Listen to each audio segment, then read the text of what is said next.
então com o Corinthians, que recebeu a Ponte Preta na Neoquímica Arena e fez a lição de casa, principalmente nesse primeiro jogo.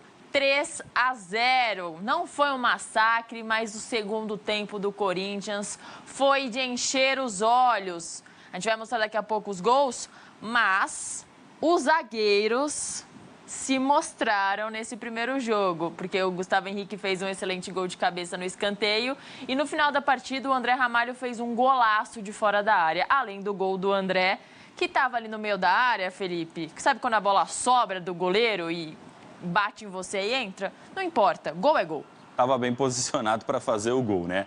Agora, o que chama muita atenção nesse jogo, primeiro, o Corinthians estava sem os seus principais jogadores, né? Garro, Yuri Alberto, Memphis, Raniel e Martinez não estavam à disposição do técnico Dorival Júnior. O Maicon não existe mais no Corinthians. E o Maicon não existe mais. O Romero, o Thales Magno, o Angeleri, jogadores que saíram. Porém, mesmo assim, existiu uma base do Corinthians. O técnico Dorival Júnior não é que poupou quem estava à disposição, jogou a partida contra a Ponte Preta. É bom falar que essa Ponte Preta estava muito desfalcada. A Ponte Preta teve um problema de transfer ban, não conseguiu registrar 10 jogadores e utilizou jogadores da Copinha e alguns jogadores remanescentes do ano passado. Então já era um time bem remendado. Dito isso, todas essas dificuldades da Ponte Preta, o Corinthians foi melhor durante o jogo todo. No primeiro tempo, faltou gol para o Corinthians, porque o primeiro tempo o Corinthians dominou, mas não conseguiu ali balançar as redes do goleiro da Ponte Preta, do Diogo Silva. Mas no segundo tempo o time deslanchou e conseguiu essa vitória.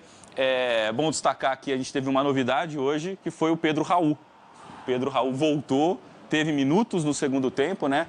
Não balançou as redes, não fez gol, mas é um jogador que está à disposição ali. Não sei se o Dorival Júnior vai contar com ele para o restante da temporada, né? Só está começando a temporada, mas é um jogador que voltou. Seria essa hoje a novidade do Timão.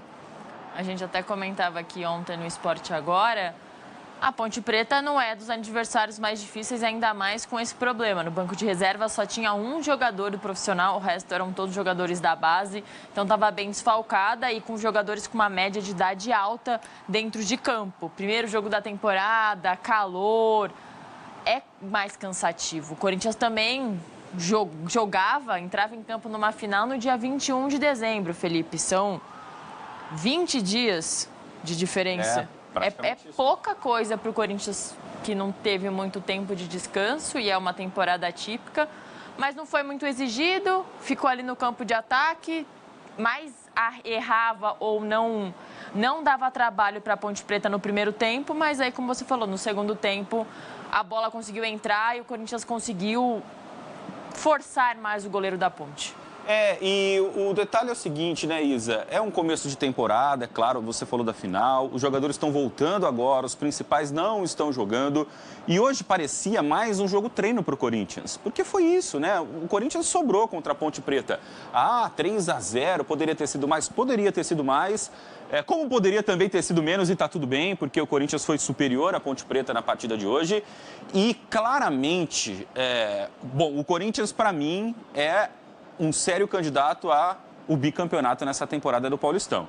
Corinthians, Palmeiras, talvez ali o Santos e o São Paulo brigando mais por fora ali, mas para mim é entre Corinthians e Palmeiras nesse início de Campeonato Paulista, porque são os dois times que mantiveram ali uma base que deram, de certa forma, resultado, né? O Corinthians foi campeão 2 vezes no ano passado, o Palmeiras não foi campeão, mas também não dá para falar de fracasso, porque o Palmeiras foi vice da Libertadores, disputou o título até o final com o Flamengo. Então, são os dois times moldados ali, a princípio, para disputarem ali o Campeonato Paulista até o final.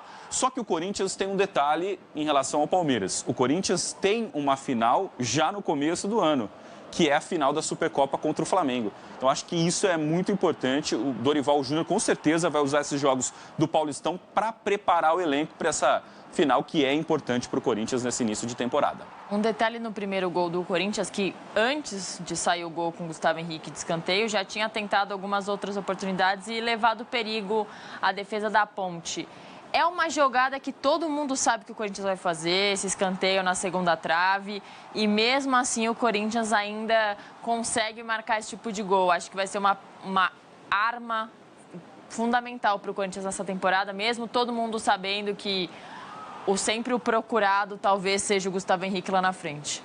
E sobe muito bem, né, o Gustavo Henrique. Realmente um jogador que tem ali uma imposição, como a gente fala, seria um salto para disputar a bola no alto, tanto na defesa quanto no ataque. Impulsão, faltou a palavra. Obrigado, Isa. E é um jogador também muito importante, fundamental na defesa do Corinthians e que colabora bastante com esse tipo de jogada. Mas tem o Yuri Alberto também, né? Tem o Memphis Depay, que vão, é claro, jogar no decorrer do campeonato. Esse time tem muito a crescer, né? E hoje foi um jogo daqueles que o torcedor já esperava um resultado positivo e é muito bom começar com o pé direito. Pensando nos 3 times que eu vi até agora, os 3 grandes jogar, né? O Santos, o Palmeiras e o Corinthians. O São Paulo ainda vai jogar hoje. O Corinthians foi o melhor dos 3. Mas não foi o jogo mais fácil também ou não? Não, acho que... Olha, o Palmeiras... o Santos pegou o jogo mais difícil contra o Novo Horizontino. Cá entre nós, a Ponte Preta também desfalcada, seria até mais fácil do que a Portuguesa. Mas a gente vai falar mais do Palmeiras, é claro, mas acho que faltou muito para o Palmeiras ontem. Então, olhando para os 3, o Santos com muita dificuldade para vencer, porque o gol foi no finalzinho da partida. Olhando para os 3, na primeira rodada, o Corinthians teve o melhor desempenho até então. Já está mais engrenado e com a sua defesa titular. Vamos conferir as mudanças que o Dorival Júnior fez ao longo da partida? A defesa ficou intacta ali. No segundo tempo, o João Vitor entrou na lateral direita e esse é um problema que o Corinthians precisa resolver. Contratar um lateral direito até para fazer sombra e lesões, cartões amarelos do Mateuzinho, precisa ter um reserva ali. O Charles no meio-campo continuou no jogo, saiu o André e o Carrídio, entrou o Rian e o Dieguinho. Lá na frente, ele troca a dupla de ataque, coloca o Kaique e o Pedro Raul no fim do segundo tempo. Oportunidades, Felipe. Essa é a hora de todo mundo tentar ali caçar uma vaga ou virar uma peça, um 12º jogador, como a gente diz. O Vitinho e o Guinegão foram bem, mas nem tanto. Melhoraram no segundo tempo. Acho que o Vitinho parece que estava com preguiça nesse primeiro jogo. O Vitinho, não gostei muito dele, não. O Guinegão participou um pouco mais, né? E o Guinegão surgiu muito bem na temporada passada, mas ele acabou caindo de rendimento, perdendo espaço, né? Com a volta. Acho que merecia mais minutos. Acho que não foi nem... acho que ele perdeu espaço por uma coisa óbvia, que eram os titulares. O Alberto e o Memphis que deram muito certo, né? Mas eu acho que ele pode se provar nessa temporada. A temporada passada do Guinegão, vou dar uma nota, tá? Para a temporada passada do Guinegão. Acho que foi 6,5, 7. E acho que tem potencial para entregar um pouco mais, talvez uns 7,5, 8 nessa temporada, tendo mais oportunidades e mais espaço. E olhando para esses caras que se lesionam bastante. E um ponto de interrogação em relação ao Yuri Alberto, será que ele vai ficar no Corinthians nessa temporada? Será que pode vir uma proposta de fora?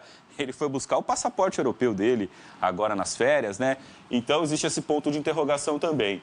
Mas é um jogador que o Corinthians vai contar, tem que contar para essa temporada.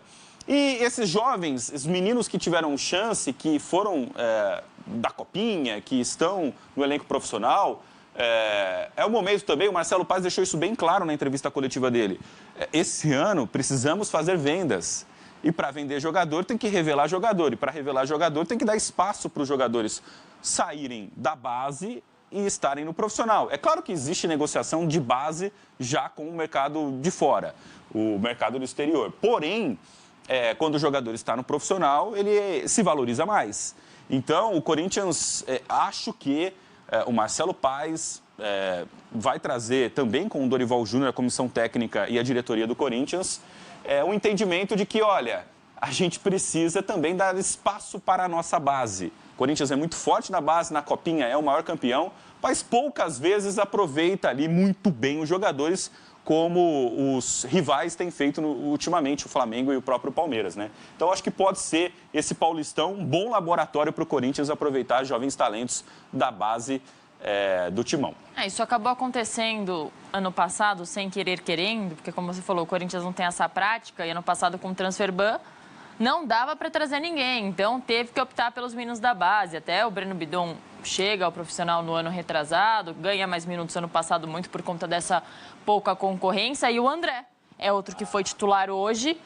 tem aparecido no profissional desde o meio do ano passado e joga muito bem, Felipe. Eu acho que não está pronto para ser titular ainda, talvez, de grandes jogos, mas daqui 3, 4 meses ganhando essa rodagem, vai conseguir representar muito bem a camisa do Corinthians aí em jogos decisivos. A gente falou isso no ano passado do André, né? Olha, o André tá pedindo passagem e ele ganhou moral com o Dorival Júnior. Ele não era titular, mas praticamente todo jogo o André estava com oportunidade. Ele entrava, ganhava minutos, né? E é um jogador que eu enxergo muito futuro no Corinthians. Gosto muito do André, tem muito potencial para ser, quem sabe, titular absoluto desse meio-campo do Timão. Vamos ao destaque do jogo com os nossos parceiros do SofaScore. Tan, tan, tan. Gustavo Henrique, o zagueiro do Timão, nota 9.2, 90 minutos, 1 gol, 4 finalizações no gol, hein, Felipe? Tem gente que não finaliza tanto assim no gol, não. Tem atacante que não finaliza tanto. 96% de acerto no passe, 7 bolas recuperadas, 11 de 13 duelos ganhos e 2 desarmes. Olha, o jogo do Gustavo Henrique hoje beirou a perfeição. É verdade que não foi exigido no mais alto nível, mas não importa, né, Felipe? Tem que fazer um bom papel, independente do jogo. Fechamos que ele é o melhor zagueiro do Corinthians? Gustavo Henrique? Sim, sem dúvida. Acho que do André. falta André Ramalho, em alguns momentos da temporada passada, a gente ficava até em certa dúvida. Será que o André Ramalho está na frente do Gustavo Henrique? Mas eu acho que sim. O Gustavo Henrique é o principal homem da defesa do Timão. E sem dúvida nenhuma, hoje com o gol que ele fez e com essas estatísticas, mostra realmente que merecia ser eleito o melhor da partida. Essa é a questão para a temporada, né? Qual será a dupla de Gustavo Henrique na temporada? André Ramalho foi uma opção importante ano passado, até o Tchoca se firmou mais com Dorival Júnior, oscilou menos também, 3 zagueiros podia ser uma opção. E tem o Gabriel Paulista, que está chegando no Corinthians, é um zagueiro experiente, é torcedor do Corinthians, ou chega ao Corinthians porque queria jogar com o Corinthians, estava hoje no camarote acompanhando o jogo e o Corinthians ganha mais uma opção, já que o Félix Torres também deve estar de saída. E cá entre nós, né, Félix Torres e Kaká diminui o nível, cai o nível em relação aos defensores. Não dá para considerar esses dois, né? Enfim, o torcedor corintiano sabe do que eu estou falando, que são zagueiros que não são confiáveis. Agora, o Gabriel Paulista vai ter que... Ele teve uma carreira internacional de sucesso e tal, um jogador experiente, vai ter que ganhar o espaço dele. Hoje, para mim, eu enxergo André Ramalho e Gustavo Henrique, que começam como titular hoje e devem formar a zaga do Corinthians nesse início de Campeonato Paulista e até, quem sabe, para a grande final contra o Flamengo da Supercopa. Vai ter que ganhar o espaço dele, o Gabriel Paulista. Faz tempo que a gente não vê ele jogando assim, né? É um cara que teve sucesso no exterior, mas já não estava em alta nessa reta final para a volta do Brasil. Sim. A gente vai ter que aguardar um pouco para ver como é que ele volta. Se volta no ritmo, já desses dois jogadores, o André Ramalho e o próprio Gustavo Henrique. De qualquer forma, o torcedor está feliz, 3-0, não é muito a praia do Corinthians, né? Mas começou o ano com o pé direito, vitória, sempre bom terminar o ano vencendo campeonatos e com mais motivação para esse ano. A gente está vendo aí o gol que a bola... Olha lá, ele estava no lugar certo, na hora certa, a bola... simplesmente toca nele e entra no gol. Torcida compareceu. Próximo jogo, daqui a pouco tem clássico também. Como você falou, tem Supercopa contra o Flamengo. Vai ser difícil a temporada e o Corinthians também precisa de mais reforços, não só de nome, mas de elenco, porque o elenco é curto. E a próxima rodada é contra o Bragantino. Aí já é um time de primeira divisão, do Campeonato Brasileiro. Então já é um adversário ali mais duro para o Corinthians e o jogo é fora de casa, né? Agora, com o transfer ban, a saída do transfer ban, o Corinthians com certeza vai em busca de reforços ali pontuais para a temporada. Eu imagino que vai precisar de um lateral, como você falou, né? O Gabriel Paulista chegou, mas talvez mais um zagueiro. Eu não sei se dá para confiar muito no Kaká, que vai sobrar, né? Não, mas tem dois, né? Tem o Tchoca e o Gabriel Paulista. E o Kaká, né? Acho que tá bom, 3 zagueiros, não? Enfim, lateral direito vai precisar. Precisa. Um segundo atacante com a saída do Romero e também do Thales Magno. Precisa também. Um jogador pelas beiradas, o Corinthians vai ter que buscar. Eu acho que são as posições ali hoje, talvez, mais carentes desse elenco. Lateral o Michael, a saída do... obrigatório. A saída do Michael também abriu espaço ali no meio do Corinthians. O jogador do Fortaleza, o Matheus, está sendo negociado pelo Corinthians, até uma indicação do Marcelo... Matheus Pereira. Indicação do Marcelo Paes, parece que já está tudo encaminhado para ser reforço do Corinthians. É um volante, até tem passagem curta pelo Corinthians, mas jogou na base do Corinthians e pode ter esse retorno aí, que é uma peça importante também. Deve ser uma oportunidade de mercado e já meio que sabe o que é Corinthians.